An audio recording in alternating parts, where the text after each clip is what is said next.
Alors, je rebondis sur ce qu'a dit Audrey, c'est très important. C'est vrai que un des objets ce soir, c'est d'arriver à se donner de la force, de l'élan et repartir un peu gonflé à bloc avec non seulement l'envie de continuer, mais des pistes un petit peu concrètes.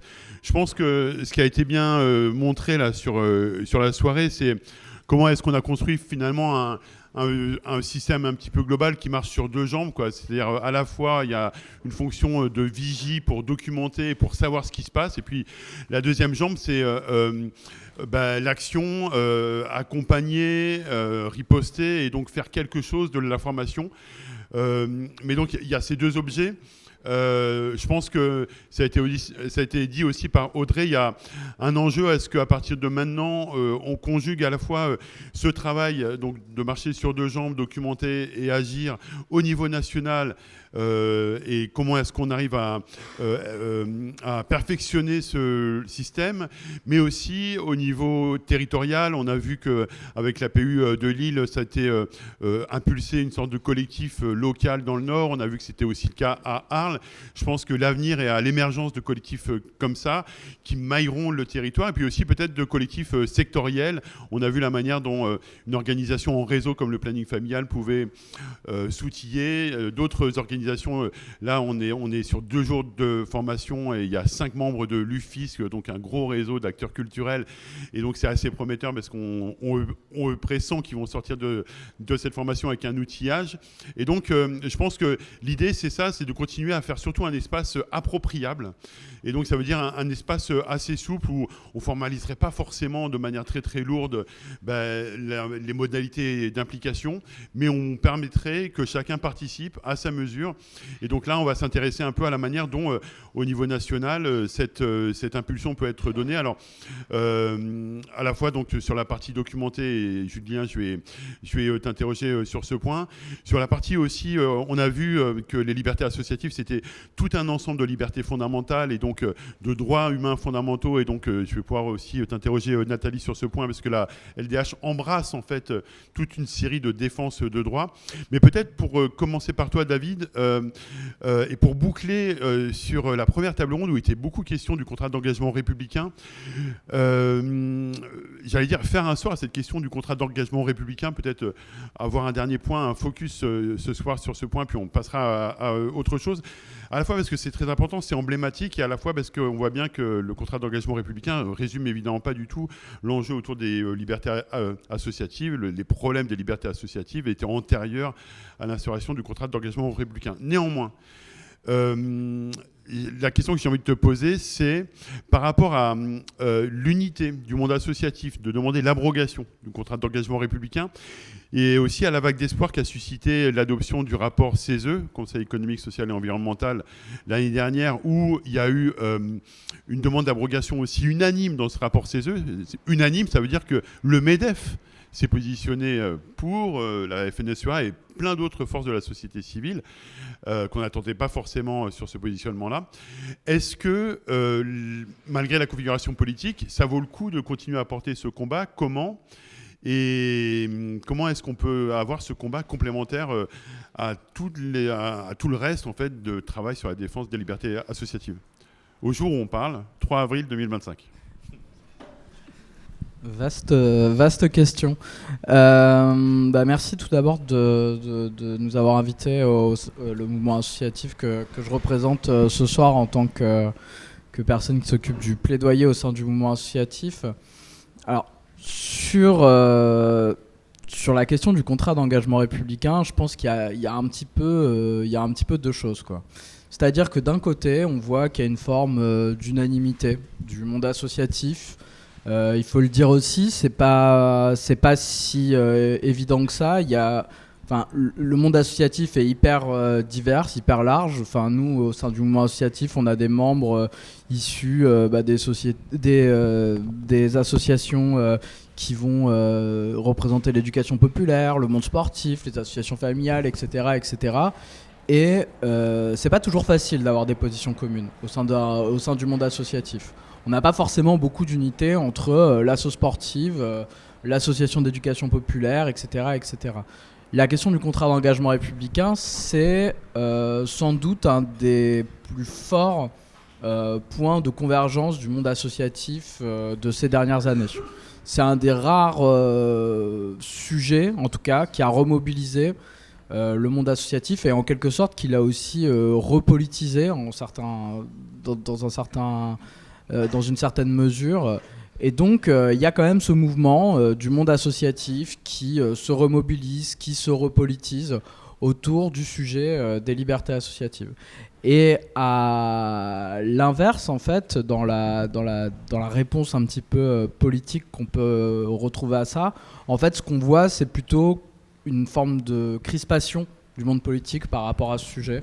On se rend compte qu'en fait, là où les associations sont unanimes, le monde politique serait presque unanime à l'inverse. Peut-être pas unanime, mais en tout cas, ce qu'on se rend compte, c'est qu'il y a des réponses politiques de plus en plus dures par rapport à cette question des libertés associatives. Ça s'inscrit dans une tendance un peu plus globale qui dépasse le cadre des libertés associatives, qui va au-delà. Je pense que Nathalie en parlera mieux que moi sur la question des libertés publiques et la question des droits de manière plus générale. Mais en tout cas, ce qu'on se rend compte, c'est que malgré la société civile qui peut se mobiliser, malgré le CESE a voté l'abrogation du contrat d'engagement républicain dans le cadre d'un avis global. Je pense que si on avait posé juste la question sur le contrat d'engagement républicain, je ne pense pas que tous les groupes du CESE auraient voté juste ça. Mais en tout cas, ce qu'on se rend compte, c'est que la réponse politique est beaucoup plus difficile. Et le contexte politique est beaucoup plus difficile à appréhender sur cette question des libertés associatives. Alors on a des territoires avec lesquels on parle bien. Je pense pour rappeler quand même le premier cas un peu emblématique autour de la question du contrat d'engagement républicain, c'est à Poitiers, et c'est la maire de Poitiers, et le jugement, ça a été entre la préfecture et la mairie de Poitiers, puisqu'il y a quand même eu une volonté politique de la mairie de Poitiers de défendre la subvention pour l'association à ce moment-là. Mais c'est vrai que nous, en tant qu'interlocuteurs des pouvoirs publics, ce qu'on se rend compte aussi, c'est qu'on a énormément du mal à avoir de l'accroche autour de ce sujet-là. Pour le monde associatif, c'est très très difficile à être entendu. Et c'est difficile en 2 points, je pense. Le premier, c'est que le contrat d'engagement républicain reste quand même assez méconnu, même si c'est un objet de mobilisation. Aujourd'hui, je pense que beaucoup de parlementaires, par exemple, n'ont pas forcément connaissance de ce contrat d'engagement républicain. Et puis, il y a quelque chose d'un peu sous-jacent, et de se dire, en gros, la question du contrat d'engagement républicain, à la limite, presque les politiques en ont pas besoin, parce qu'il y a un droit discrétionnaire de la subvention. Et la question de se dire je vais arrêter de subventionner une association avec laquelle on n'est pas d'accord, c'est un sujet sur lequel beaucoup de politiques sont plutôt d'accord et ne comprennent même pas en quoi est-ce qu'elles devraient subventionner des structures associatives qui derrière vont pas forcément aller dans leur sens, quoi. Ok, merci. Alors, du coup, je vais peut-être passer la parole à Julien. Alors, sur la suite, peut-être sur le contrat d'engagement républicain, mais plus largement. Alors, nous, il y a une phrase qu'on n'arrête pas de citer au CAC, c'est « savoir, c'est pouvoir ». C'est un vieux slogan d'Act Up. Et c'est vrai qu'on n'en serait pas là s'il n'y avait pas eu cette alliance que tu as initiée avec un certain nombre d'universitaires qui ont permis de développer un savoir. Là, alors, toujours le 3 avril 2025, ça serait quoi les savoirs stratégiques utiles, d'après toi, au regard de ce que tu as entendu? Qu'est-ce qu'on peut attendre de la suite des travaux de l'Observatoire, en particulier peut-être par rapport à la démarche inédite qui a été entreprise d'une étude quantitative qui n'était pas du tout dans le logiciel initial en fait, de cet observatoire? Merci Jean-Baptiste, bonjour à tous et toutes. Peut-être avant de répondre à ta question, moi, je suis quand même très heureux de cette soirée. J'étais assez ému en fait au fil des échanges. Alors notamment parce que le travail qu'on mène avec l'Observatoire vise à documenter assez froidement.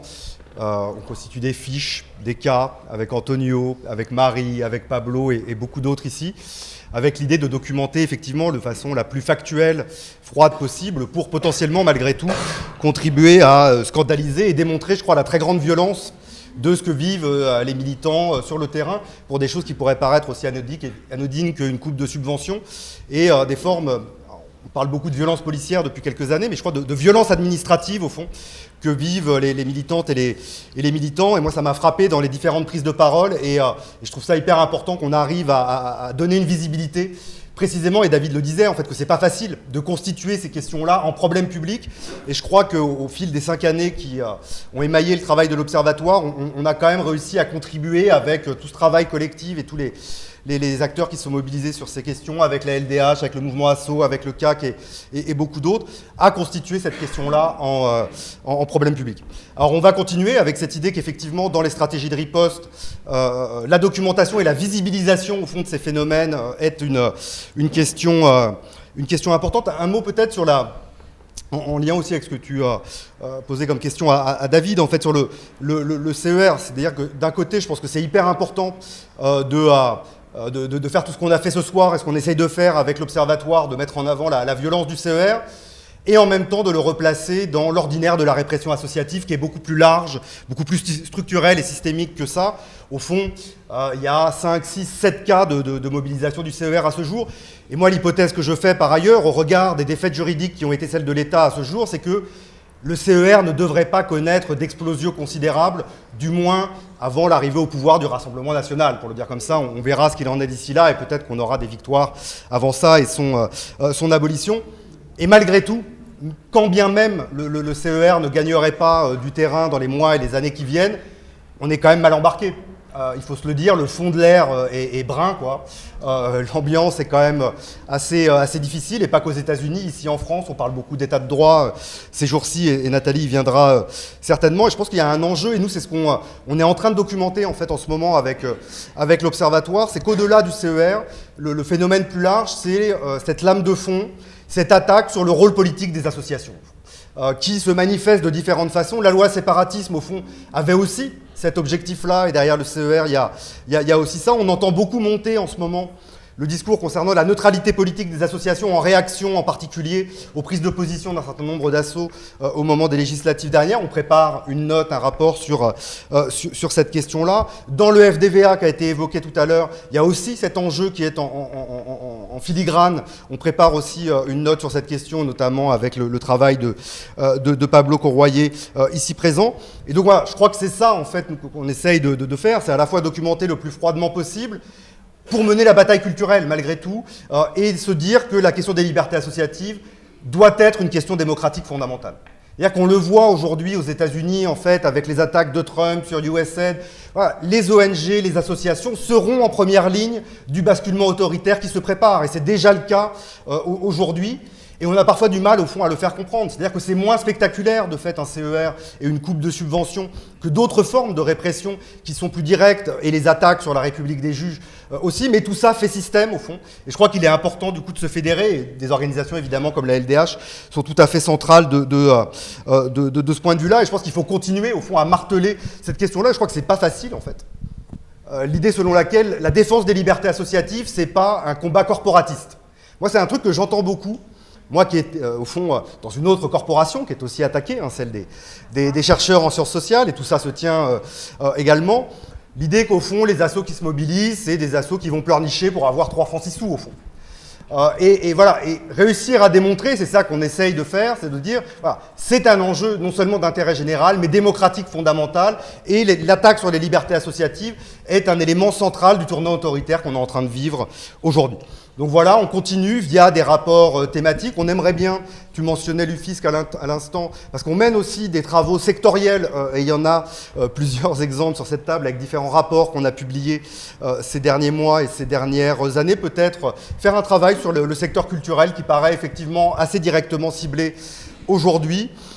Et dernier point, effectivement, on a une enquête quantitative qui sera un peu la première du genre qui va sortir prochainement. On va organiser un événement, je pense, à l'Assemblée nationale avec un certain nombre de collègues, des élus qui sont aussi très mobilisés sur cette question-là. Juste un petit teaser, ce qui me frappe en fait dans l'enquête qu'on a réalisée, qui constitue un échantillon assez représentatif en fait de l'état du monde associatif aujourd'hui en France. Ce qui ressort beaucoup, c'est un peu moins le CER, d'une certaine façon, qui est mentionné, qui n'est pas un problème que rencontrent toutes les associations massivement, et voilà. Mais alors par contre, l'autocensure, en fait, ça revient massivement. Et donc nous, l'autocensure associative, on a essayé de constituer un peu en objet scientifique, comme l'ensemble des actions ou des prises de position qu'on ne mène pas ou plus pour se prémunir de sanctions éventuelles, en fait, notamment financières, mais pas que. Et donc, dans le cadre que j'évoquais précédemment de la dépolitisation au fond du monde associatif, c'est ça, en fait. Et donc là, ça ressort assez massivement, et donc je pense qu'on va essayer de le mettre en avant. Et je pense qu'il y a... Alors pareil, je ne sais pas si c'est hyper sexy, en fait, de lutter pour la politisation et le rôle politique des associations, mais malgré tout, il y a des échéances électorales à venir importantes, il y a les municipales qui se préparent, et moi je pense que, voilà, parmi les pistes, et peut-être qu'on y reviendra dans un second temps, on a beaucoup parlé du droit ici, dans les stratégies de défense, et je pense que c'est absolument fondamental, et nous on essaye d'accompagner, de jouer notre rôle pour donner un coup de main. Mais il faut être aussi offensif, et il y a le rôle des élus de ce point de vue-là. On peut essayer de changer la loi. Je pense que c'est pas gagné, mais on va quand même pas lâcher l'affaire. Mais malgré tout, en fait, les collectivités locales et les municipales doivent être un moment, je crois, important, en fait, de mise à l'agenda de cette question-là, parce que là, pour le coup, moi je crois que les élus locaux peuvent faire beaucoup, en fait. Et que pas mal des répressions qu'on a évoquées depuis tout à l'heure, certes, émanent de l'État, mais pas que. On a parlé de la métropole européenne de Lille, il y a d'autres cas qu'on ne cesse de documenter avec l'Observatoire. Et ce qu'on voit aussi, en fait, c'est que, alors certes, le Rassemblement national dans les communes qu'il dirige est à l'avant-garde de la répression, mais n'en a pas le monopole. Et que, y compris à gauche, en fait, on n'est pas toujours exemplaire en matière de respect des libertés associatives, que le clientélisme existe, que les modalités d'attribution des financements associatifs pourraient être beaucoup plus pluralistes pour permettre l'autonomie et la politisation du monde associatif. Et donc là-dessus, il faut y aller, en fait. Et que là, il y a des victoires qui sont possibles ici et maintenant, et que dans les grandes villes, mais aussi les plus petites, hein, mais où il y a probablement des alliés qui sont très sensibles, et je sais qu'il y en a ce soir dans cette salle, voilà, je pense qu'il y a intérêt à converger pour faire de cet enjeu-là un enjeu politique sur lequel les victoires sont possibles dans un an. Mais...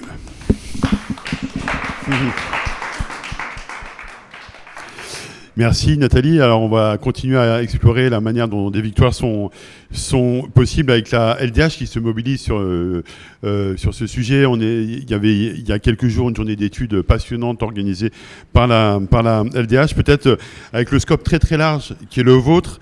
Comment est-ce que vous lisez en fait cette évolution des enjeux autour des libertés associatives voilà, cet ensemble des libertés fondamentales remise en cause, cette lecture inquiétante aussi de la remise en cause de l'état de droit que vous observez de très près, et peut-être par rapport à ce que disait Julien sur l'enjeu de comment est-ce qu'on sensibilise au-delà des acteurs associatifs que nous sommes, et on est sensibilisé, on le voit, on est quand même là ce soir, plus largement le grand public avec quel calendrier, y compris autour des échéances électorales qui arrivent. Oui, pour nous, on a fait une résolution au dernier congrès, là où j'ai été élue en mai 2024, qui s'appelle « Pour une alternative démocratique, sociale et environnementale ». Donc voilà, c'est un programme, mais ça signifie aussi qu'on a analysé d'abord la situation avant de dire qu'il fallait une alternative. On s'est dit d'abord qu'est-ce qui se passe. Et ce qui se passe, c'est que notamment, quand on veut porter une politique néolibérale, ça signifie qu'on s'en prend à l'effectivité des droits. C'est-à-dire que les droits, on ne les supprime pas en tant que tels, on peut les restreindre, mais on ne les supprime pas en tant que tels, mais on fait en sorte que finalement, puisque c'est le meilleur qui doit gagner, il n'y a qu'à traverser la rue, voilà. Donc si c'est le meilleur qui doit gagner, ça veut dire que tous n'y auront pas accès, et c'est assumé, puisque de toute façon, c'est au mérite. C'est celui qui réussira le mieux. Donc forcément, pas d'effectivité des droits, ça veut dire qu'il y en a qui passent vraiment sur les fauches codines, qu'il va y avoir plus de pauvreté, et ainsi de suite. Et d'ailleurs, les droits économiques et sociaux sont particulièrement attaqués. Regardez les RSA conditionnés, etc. Et aucun plan de lutte contre la pauvreté depuis X temps, depuis qu'Emmanuel Macron est au pouvoir. C'est pas compliqué. Voilà. C'est juste pour avoir quelques éléments de contexte où on se dit, pour qu'une politique néolibérale passe, parce que quand même la population, elle résiste, d'autant plus qu'on a quand même eu un État-providence, qu'on a eu aussi toute une pensée, au-delà de ce qui s'est passé, de la mise en place d'institutions ou autres, comme la sécurité sociale, etc. C'est une pensée derrière, une pensée de solidarité et de société qui crée du commun. Donc cette pensée-là, si on veut... Ça a infusé dans la société au fur et à mesure. Donc si on veut la détruire et faire en sorte que ce soit de l'individualisme et chacun pour soi, et puis que le meilleur gagne, et puis les autres tant pis, qu'est-ce qui se passe ? Il faut de l'autoritarisme, il n'y a pas le choix. Et donc, c'est consubstantiel en fait. L'autoritarisme, ça va pour appliquer le néolibéralisme, mais ça va aussi, évidemment, si ce sont des politiques d'extrême droite, parce que là, on n'a même plus de questions, puisque eux, c'est carrément... voilà, c'est affiché, c'est forcément l'ordre et encore l'ordre. Il ne s'affiche pas encore, M. Retailleau, comme étant d'extrême droite, mais enfin, il en a tout le discours. Donc, l'ordre et encore l'ordre, et c'est le chef qui décide. Ça, c'est le RN, enfin, c'est l'extrême droite en général. Donc ça, c'est consubstantiel. Ce qui veut dire qu'on a quand même un problème, parce qu'on a deux courants politiques qui sont autoritaires. Alors, évidemment, le courant néolibéral, il n'est pas autant autoritaire parce qu'il n'est pas fondé là-dessus, mais il en a besoin, c'est tout. Donc qu'est-ce que ça veut dire? C'est qu'il atomise la société. Il atomise. Il fait que les individus soient seuls dans leur coin et ne pensent plus qu'à eux. C'est ce qui nourrit aussi l'extrême droite. Parce qu'à partir du moment où on dit débrouillez-vous pour avoir vos droits parce que c'est au mérite, il y en a qui se finissent par écouter le discours de l'extrême droite qui consiste à dire les droits ne sont pas pour tous. Et puis finalement, si on en éliminait quelques-uns, vous en auriez plus de droits. Alors que tout notre discours, évidemment, à la LDH consiste à dire l'universalité des droits pour toutes et pour tous, c'est pas parce qu'on va en éliminer pour certains que vous allez en avoir plus. Et au contraire, demain, ça va être vous qui allez en avoir moins. Bon, voilà. Donc c'est vraiment cette idée-là qui fait que atomiser les citoyens, ça donne quoi ? Ça donne qu'il ne faut pas qu'il y ait de manifestations, ou alors pas trop méchantes, ou qui ne contestent pas le pouvoir. Voilà, ça commence comme ça.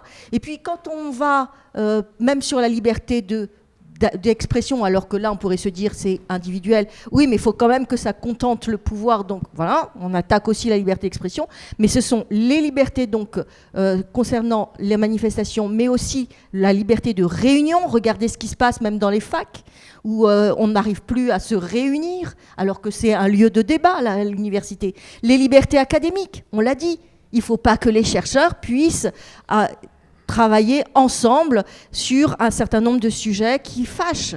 Donc voilà, on attaque les libertés parce qu'il s'agit de peser sur chacun. Et c'est beaucoup plus facile une fois qu'on a atomisé. Parce que regardez pour l'université, les vacataires ou autres, on précarise et du coup c'est beaucoup plus facile d'obtenir ce qu'on veut, qu'on ait des études qui soient faites dans la bonne ligne. Et donc c'est les libertés associatives, ça va dans ce sens-là. On atomise et on fait en sorte que tous les contre-pouvoirs soient restreints. Donc les associations, nous sommes des contre-pouvoirs, c'est évident. Quand vous pensez que la LDH, qui a quand même été créée au moment de l'affaire Dreyfus, ça veut dire quoi? On luttait contre la raison d'État, bien sûr contre le racisme, l'antisémitisme, mais c'était contre la raison d'État. Et là, qu'est-ce qu'on voit? Alors c'est aberrant, les libertés ont quand même évolué, il y a quand même eu beaucoup plus de démocratie, et tout d'un coup on se dit, la LDH, ah oui, il va falloir peut-être regarder ce qu'elle fait, parce que quand même, voilà.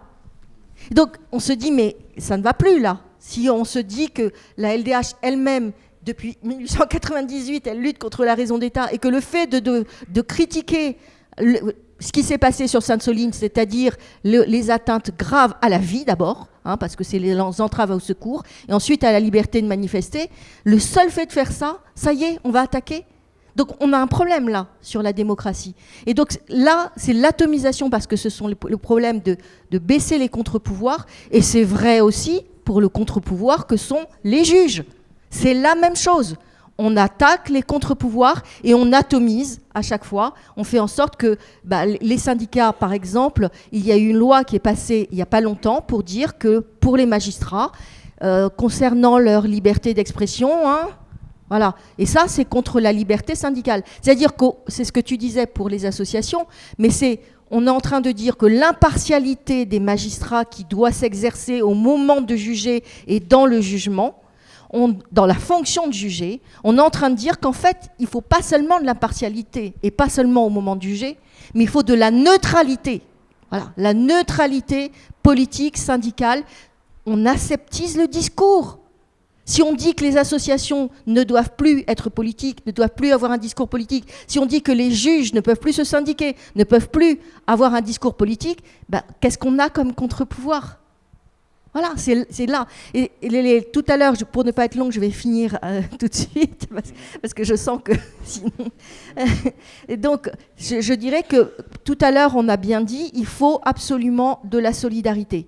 Et c'est pour cela que nous intervenons. Quand je dis nous intervenons, c'est un terme juridique. Nous faisons des interventions volontaires dans les procès sur lesquels il y a des problèmes concernant, alors le CER, tu l'as dit, il n'y a pas beaucoup de procès, mais en revanche, sur des pertes de subventions, des pertes d'agréments, des pertes, etc. Et lorsqu'on nous sollicite et qu'effectivement on a des billes pour attaquer, à ce moment-là, on vient en intervention volontaire. Et pourquoi c'est important ? Parce qu'on a quand même une assise un peu plus solide que certaines petites associations, et que du coup, qu'il y ait plein de grosses associations qui arrivent, parce qu'on n'est pas seul en général, il y a d'autres associations qui viennent, et parfois, comme par exemple, lorsque c'est sur les migrants, on a eu le GISTI, la CIMAT, etc., qui sont venus aussi, et ainsi de suite. Et bien, si on est plusieurs grosses associations à venir en soutien, c'est autre chose que d'être tout seul. Et puis c'est aussi avec un service juridique, c'est aussi, voilà. Et on écoute le service juridique et on pose les questions. Non, je plaisante. C'est parce que tout à l'heure, ce que tu as dit, effectivement, il faut demander aux juristes. Je le dis aussi, hein, il faut demander aux juristes la marche à suivre, parce que vous n'êtes pas au courant des règles et des conditions. Et notamment là, tout à l'heure, pourquoi est-ce que le service juridique a dit non, il ne faut pas demander une autre salle et l'avoir, parce que c'était sûr qu'on perdait le référé suspension dans ce cas-là. Il n'y a aucune urgence puisque vous avez eu une salle. Et peu importe qu'elle ne soit pas adaptée, peu importe, vous avez eu une salle. Vous voyez ? Donc il faut demander aussi au service juridique, enfin aux avocats, il faut demander quelle est la marche à suivre, est-ce qu'on accepte ça, pas ça. Voilà, je vous le dis aussi, ça fait partie des outils, s'outiller juridiquement. Merci. Alors, on va profiter qu'on n'est pas à la bourre sur le timing pour continuer à dialoguer avec vous, mais avec la salle, étant donné qu'en plus, il y a eu des discussions informelles sur les ateliers proposés par Audrey tout à l'heure. Donc, l'idée, c'est de repartir de ce qui s'est dit et peut-être justement de voir ce qui ne s'est pas encore dit ce soir, les pistes de travail complémentaires. Je rappelle peut-être les 3 questions tout à l'heure. C'était on fait quoi à l'échelle de nos structures, on fait quoi en réseau et de quoi on a besoin pour que ça se fasse. Voilà. Donc peut-être que la parole peut vous être donnée sur les réponses à ces questions qui sont esquissées, ou ça peut être aussi évidemment sur éventuellement des demandes de précision, clarification par rapport à des propos tenus à la tribune depuis tout à l'heure. Voilà. Moi, je voulais juste faire une mini-réaction sur le côté corporatiste. Si on est une corporation, on est une sacrée corporation quand même. Enfin, dire qu'on est une corporation serait comme dire que les PME sont une corporation ou les entreprises du CAC 40 sont une corporation. Donc je trouve que c'est un petit peu fumeux et un petit peu bizarre. Et finalement, si on arrive vraiment à cette logique un petit peu de solidarité et de très collectif de l'ensemble du monde associatif, on ne pourra pas nous prendre pour une corporation, ce sera beaucoup trop massif. Je propose une mini-règle, comme il y a aussi un enjeu évidemment de connaissance mutuelle pour nous, que chacun, on se présente en prenant la parole. Je parlais depuis l'UFISC, Union fédérale d'intervention des structures culturelles, un regroupement de fédérations et réseaux et organisations professionnelles du champ des arts et de la culture. Et je m'appelle Grégoire. Et ça va, je passe une très bonne soirée. Le buffet était délicieux. Merci Grégoire Pateau. Clémence, moi je suis salariée de l'Ébullition, une petite association qui se trouve à Romans-sur-Isère, sur notamment les questions féministes antiracistes. Et du coup, c'était sur les questions de solidarité sur le territoire. Du coup, nous, on a donc Madame Toraval qui est divers droite, mais qui est factuellement extrême droite, qui s'exprime régulièrement sur CNews pour instiller son venin. Et depuis l'affaire de Crépol, il y a eu quand même une grosse mise en lien de tout un tas d'acteurs pour contrecarrer les discours racistes et les récupérations racistes de faits divers. Mais mine de rien, en fait, Madame Toraval est à la mairie depuis 2014 et elle a déjà fait des énormes coups coupes budgétaires sur les associations. Nous, on est une petite asso, on touche 0 sous de la mairie. Par contre, on sait qu'on est dans le viseur... Oh, une souris là-bas. Pardon. On est dans le viseur de la mairie, on risque de perdre nos locaux. On est hébergé par une maison de quartier qui est elle-même en réseau avec 2 autres maisons de quartier. Donc il y a 3 maisons de quartier qui sont en réseau. Donc depuis l'arrivée de Toraval au pouvoir, il y a déjà une maison de quartier qui s'est arrêtée et 3 autres qui se sont mis en réseau avec des grosses baisses de subventions. Et donc en fait, nous on conventionne avec juste une maison de quartier, mais du coup elle a beaucoup plus à perdre que nous, puisque elle a des subventions de la mairie. Enfin, en gros, tout ça pour dire que la solidarité au niveau local, c'est pas facile dans le sens où il y a des associations qui ont beaucoup plus à perdre que d'autres. Et du coup, cette question de comment on se solidarise ou on crève tous ensemble. Enfin, voilà, je pose ça. C'est ni vraiment une question, ni voilà. Alors, qui a une idée pour crever tous ensemble ? Survivre tous ensemble.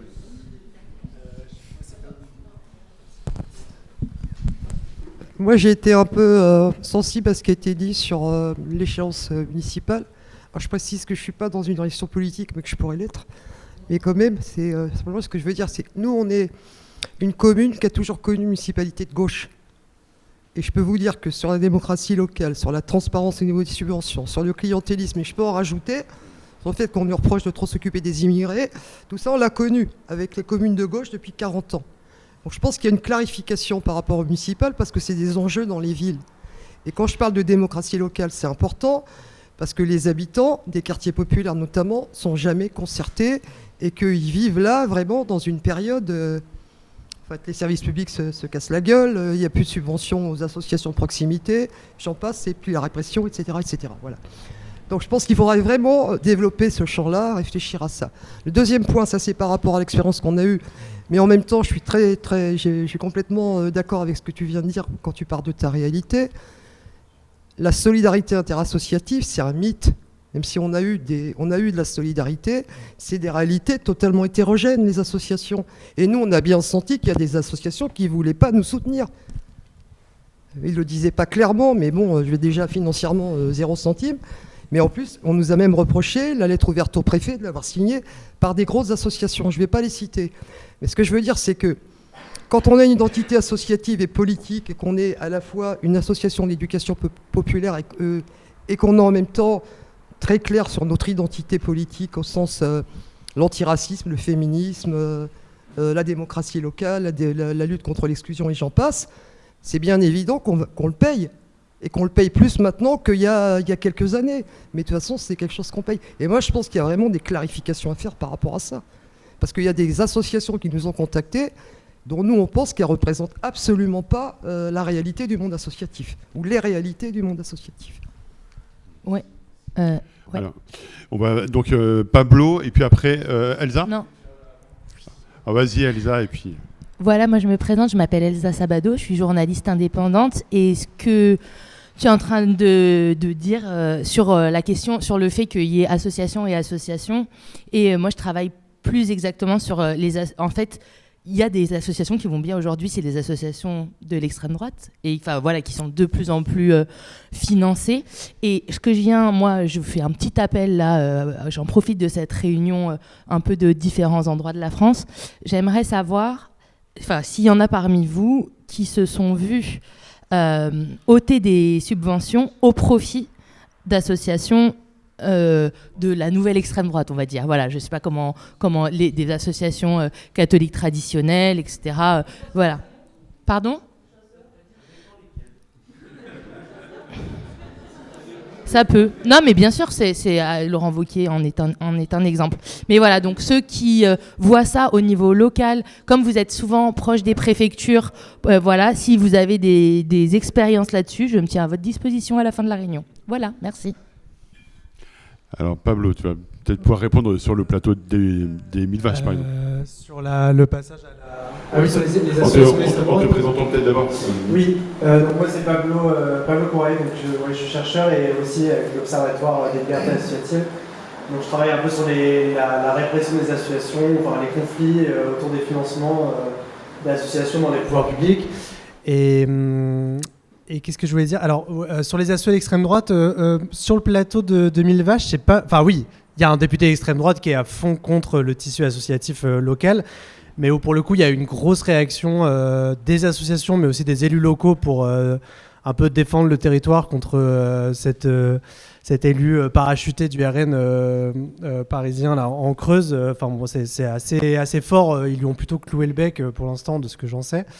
Mais je voulais simplement dire un petit mot aussi sur la question de Enfin, un des enjeux pour moi autour de l'enjeu des libertés associatives, c'est la question de l'État et de son hétérogénéité interne potentielle, en tout cas, qui n'est vraiment pas gagnée, mais juste rappeler un peu à tout le monde que parfois il y a des conflits internes à l'État et que très souvent, en fait, aujourd'hui, on est en train de naturaliser le fait que les préfectures aient leur mot à dire et pouvoir de décision sur la plupart des affaires qui concernent le financement des associations, mais en fait c'est pas du tout une réalité. Alors soit parfois ils outrepassent leur pouvoir, soit en tout cas le pouvoir ils l'ont depuis 2-3 ans seulement, quoi. Donc et parfois les agents, les fonctionnaires jeunesse et sport, conseillers de RAC, délégués aux droits des femmes, etc. ne sont pas forcément complètement d'accord en fait avec le fait que le préfet commence à faire la mainmise sur leur politique, sur leur expertise métier, sur sur les partenariats qu'elles avaient noués parfois depuis des années avec les associations. Et donc, c'est vraiment pas facile, parce que souvent les fonctionnaires sont quand même assez réticents et frileux, on va dire, mais il y a des choses à jouer de ce côté-là, au moins en termes de fuite d'informations. Voilà, juste avoir conscience de ça. Ouais. Merci. J'en profite parce que tu ne le diras pas pour signaler que sur Télé 1000 Vaches, il y a une interview au long cours qui t'a permis de rendre compte d'un an de travail sur la question des libertés associatives sur le plateau des 1000 Vaches, où tu développes justement cette analyse-là. Donc ça existe, ce document existe, et il va de pair avec un document qui est un formidable outil de pédagogie, de vulgarisation, d'explication de l'état des libertés associatives, avec un documentaire de 40 minutes fait par Télé 1000 Vaches qui a été entravé et qui du coup a tiré le fil et on a fait un documentaire qui est vraiment un outil hyper précieux, je pense aussi par rapport à ce que tu disais, Julien, qui est comment est-ce qu'on mobilise au-delà des acteurs associatifs qui sont déjà concernés. Donc voilà. Qui s'appelle juste des assos qui se tiennent sages. Voilà. Je disais que ça pouvait être la suite du dialogue, donc n'hésitez pas s'il y a des propos dans la salle qui rebondissent avec des choses que vous voulez signaler. Voilà. Ou alors on continue à les questions et puis par exemple Sarah.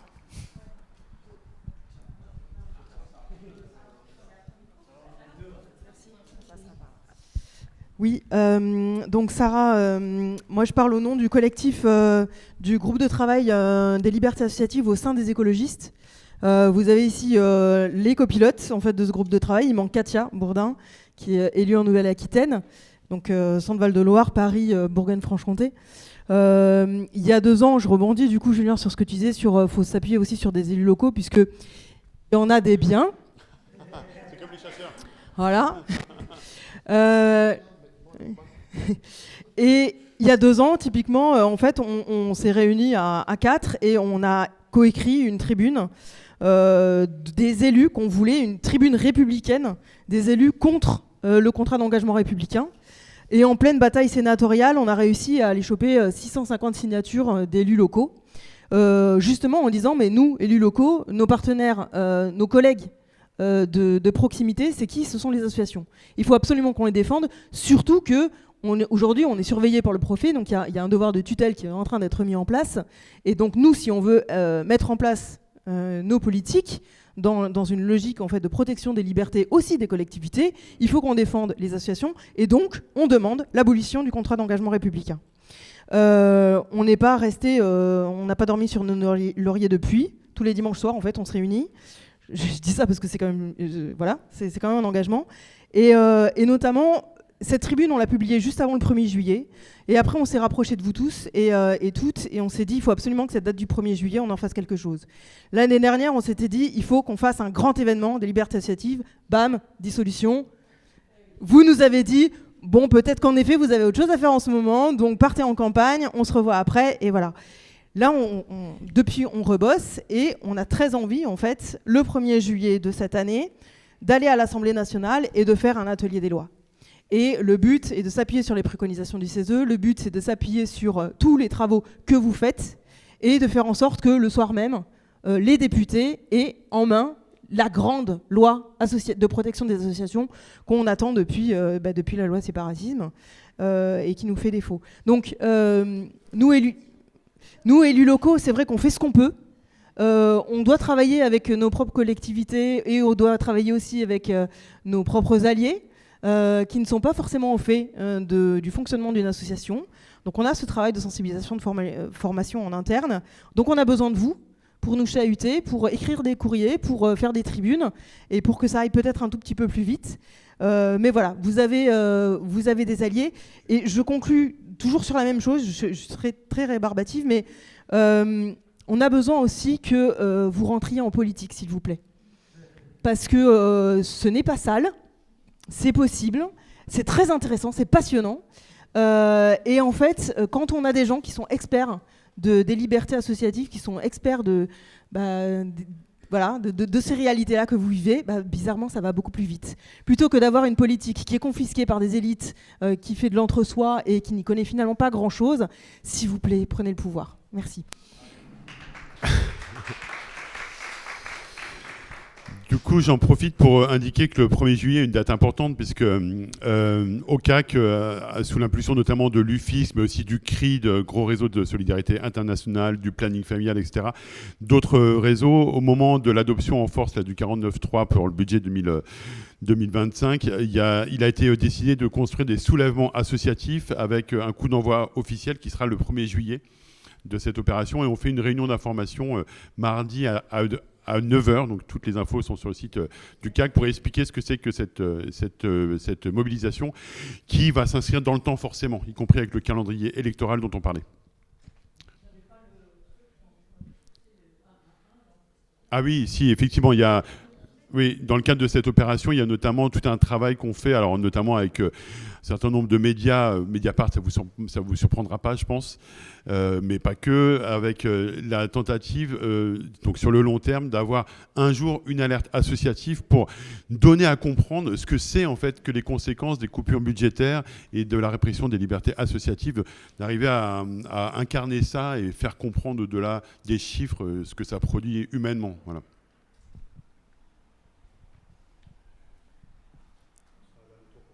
Un dernier tour pour finir ? Allez, un dernier tour pour finir. Je vais essayer de réagir un petit peu à tout ce que j'ai entendu un petit peu de ci, de là. Mais enfin, il y a un peu de choses là qui me viennent en tête par rapport aux différents échanges qu'il y a pu y avoir. Le premier, c'est la question des corps intermédiaires et comment aujourd'hui aussi on a vraiment besoin de tisser des alliances. Déjà, à la fois avec peut-être des alliances avec d'autres corps intermédiaires dans le monde associatif avec qui on n'avait pas forcément autant d'alliances. Des alliances à l'intérieur du monde associatif aussi, parce qu'entre différents secteurs, ça se parle pas toujours. Et nous, on le voit bien. Sur la question du contrat d'engagement républicain, c'est intéressant, parce qu'en fait, on se rend compte qu'au début, il y a eu beaucoup d'acteurs de défense de l'environnement qui ont été attaqués. Puis après, ça va sur l'éducation populaire, puis sur la culture, etc. Chacun s'organise et du coup peut-être qu'on a aussi besoin là de remettre un petit peu les choses en ordre de marche. Sur la question du dialogue, moi je fais un petit point d'actu pour se rendre compte aussi, parce que c'était un peu aussi ta première question, mais sur où est-ce qu'on en est aujourd'hui en termes de comment est-ce qu'on arrive à consolider un dialogue avec le pouvoir public. c'est passé un petit peu inaperçu, mais je trouve ça assez symptomatique. La semaine dernière, c'est pas passé complètement inaperçu, mais peut-être que vous en avez entendu parler, mais en commission des affaires économiques, dans le cadre du projet de loi de simplification économique qui est en ce moment au débat à l'Assemblée nationale, il y a quand même eu les députés à l'Assemblée nationale qui ont voté dans ce cadre-là toute une suppression d'instances. Ils ont voté la suppression des Césaires. Alors les Césaires, alors c'est sûr que c'est pas quelque chose qui mobilise énormément, mais dans la possibilité d'avoir l'extrême droite qui arrive au pouvoir dans 2 ans, en fait, on est en train petit à petit de détricoter, de préparer le terrain en détricotant les derniers lieux d'instance de dialogue, les derniers lieux où on essaie de créer du débat public un petit peu de qualité, où on essaye de mettre autour de la table des acteurs de la société civile et des politiques. Et moi je trouve que ce point, ça me paraît important. Et juste, il y a eu un amendement pour dire aussi ça quand même, qui a été déposé par les Césaires, Conseil économique, social, environnemental, régionaux. Donc on a parlé du CESE tout à l'heure, c'est l'équivalent à l'échelle régionale. Il y a eu le gouvernement dans ce cadre-là qui a déposé un amendement qui a été voté également, qui vise à supprimer automatiquement toute commission consultative à partir de 3 ans, dès lors qu'elle n'est pas en capacité de prouver de son utilité. Enfin, je pense que une commission consultative qui doit prouver de son utilité. Alors déjà, à partir du moment où une commission est consultée, c'est charge au législateur et donc au pouvoir politique de reprendre les propositions qui sont faites par les commissions consultatives. Donc peut-être qu'on pourrait inverser la charge, je sais pas. Mais je trouve que ça en dit extrêmement long aussi de où on en est dans notre capacité de dialogue aujourd'hui avec les pouvoirs publics, pas tous, hein, certains pouvoirs locaux sont encore bien intentionnés, mais je pense que c'est important aussi de rappeler ça. On est quand même dans une situation extrêmement bizarre et on est aussi dans une situation où on doit penser à s'auto-organiser, à se renforcer les uns les autres et sans faire le deuil des libertés associatives et des financements ou autres, mais en tout cas, on doit réussir à s'affranchir aussi du pouvoir politique à un moment donné et à être en capacité, en tout cas, de proposer nous-mêmes nos systèmes d'organisation. Et je pense qu'on a des constats, mais il faut encore qu'on avance là-dessus, sur comment est-ce qu'on arrive...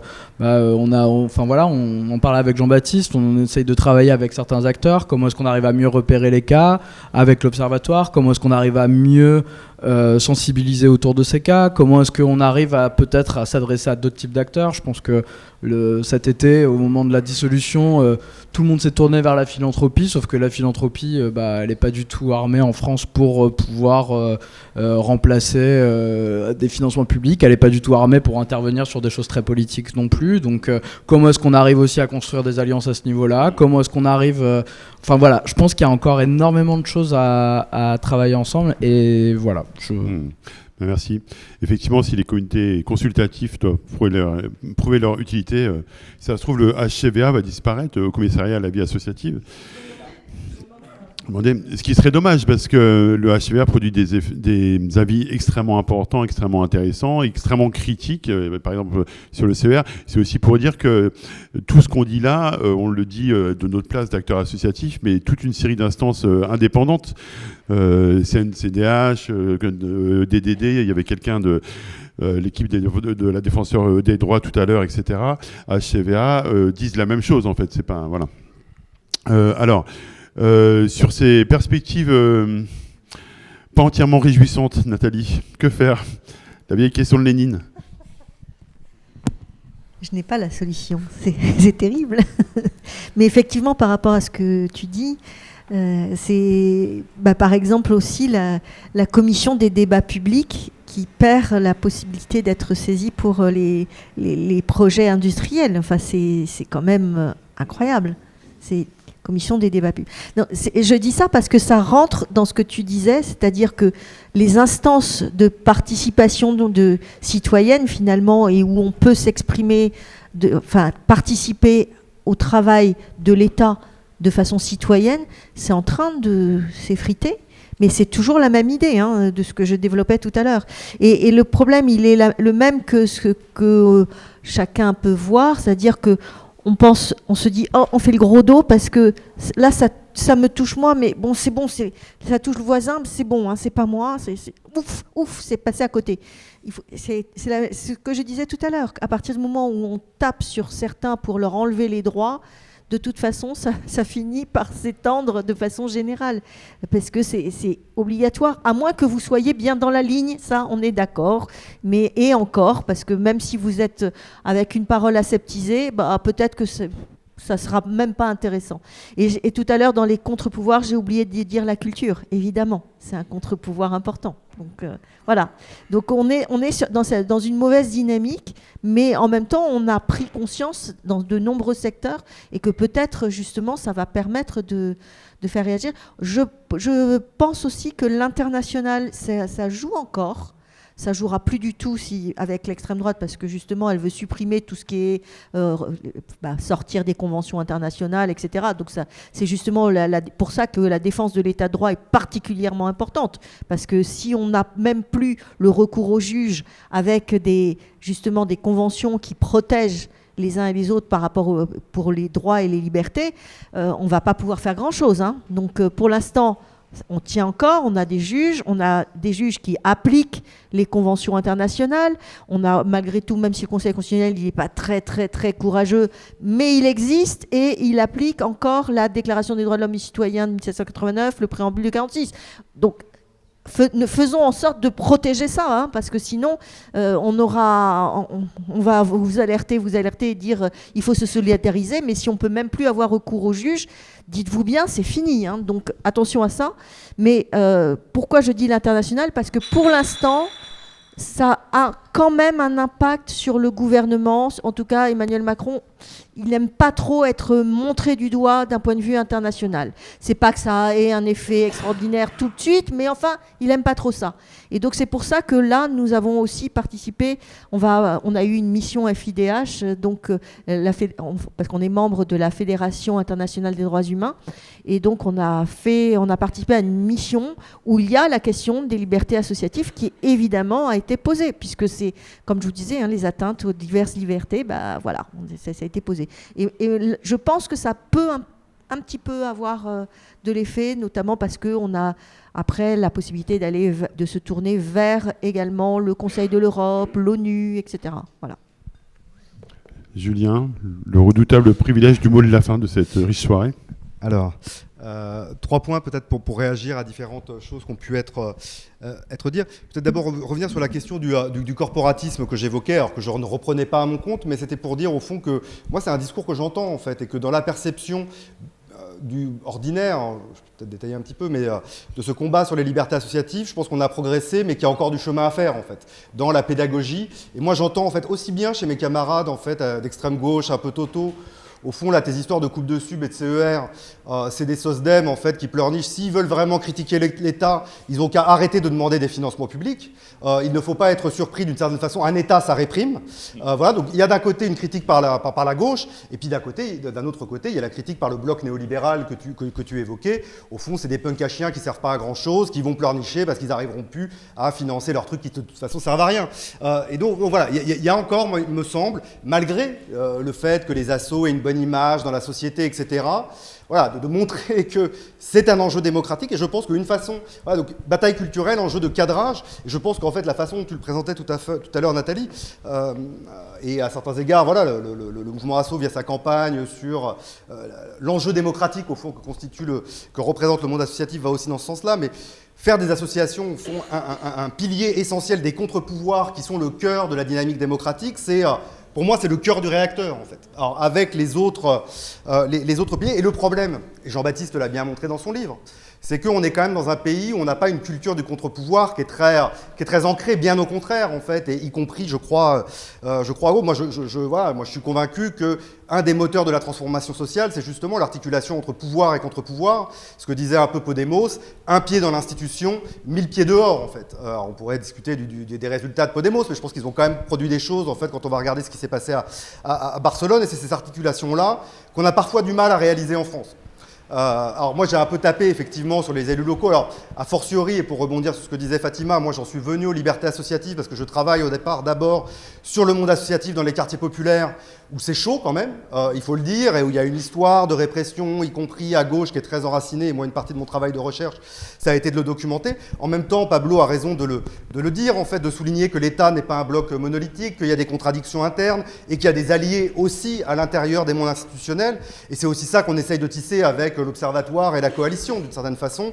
Je ne l'ai pas évoqué explicitement. Nous, au fond, il y a ce travail de documentation qu'on fait avec l'Observatoire, il y a le travail d'accompagnement et de formation, y compris voilà, ces jours-ci, et puis il y a un travail d'expérimentation qu'on a lancé là depuis 1 an avec un certain nombre de collectivités locales un peu partout sur le territoire, où on essaye précisément de travailler là-dessus, en fait, à la fois sur cette culture du contre-pouvoir local, de réfléchir à des dispositifs très concrets sur comment on peut financer les assos autrement pour que, au fond, les assos se permettent de mordre la main qui les nourrisse, et que ce soit possible en fait, et donc d'inventer des règles qui soient un petit peu différentes pour que, voilà, et donc c'est ça qu'on essaye de construire avec différentes collectivités. Donc évidemment, il y a des élus avec lesquels on peut travailler, on a besoin, moi je crois, de renforcer ces alliances-là. Et juste dernier mot pour finir sur le que faire, bon bah voilà, moi je crois que c'était un peu le mot d'ordre, l'idée de cette soirée, c'était de se rassembler autour de ces questions qui nous sont chères, et Audrey le disait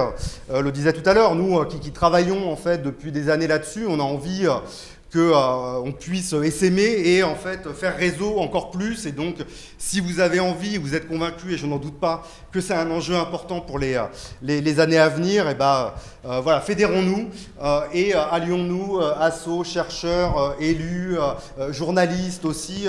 Voilà, les temps sont durs et on en a besoin.